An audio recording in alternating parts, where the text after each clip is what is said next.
Deux crédits financent exactement le même projet. Ils ne remboursent pas le capital de la même façon, et l'écart de coût peut s'inverser une fois l'impôt pris en compte.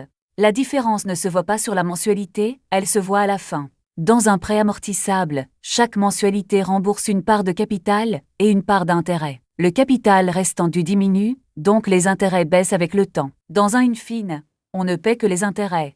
La mensualité est plus faible, mais le total des intérêts est plus élevé. Dans l'amortissable, les intérêts baissent chaque année. Dans l'in-fine, ils restent au même niveau. Prenons un emprunt de 200 000 € sur 15 ans, à titre purement illustratif. En amortissable, la mensualité est plus lourde, mais à la fin, il ne reste rien à rembourser. En in-fine, la mensualité est allégée, mais les 200 000 € sont à rembourser en une seule fois. Sur 15 ans, l'écart de mensualité se compte en centaines d'euros chaque mois.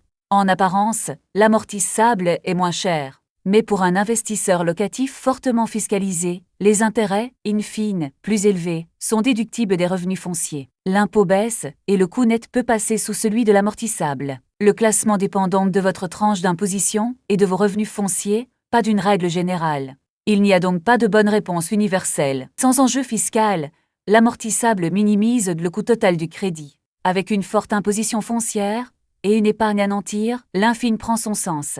Les chiffres cités restent illustratifs, et l'in-fine suppose une épargne à nantir, ce que tout le monde n'a pas. Un crédit vous engage et doit être remboursé. Ce choix ne se tranche pas en théorie, il se chiffre sur votre dossier. Une simulation complète, fiscalité comprise, donne la réponse en quelques minutes. 2 minutes de calcul évite 15 ans de mauvaise structure. Rendez-vous sur debfrancinvest.com.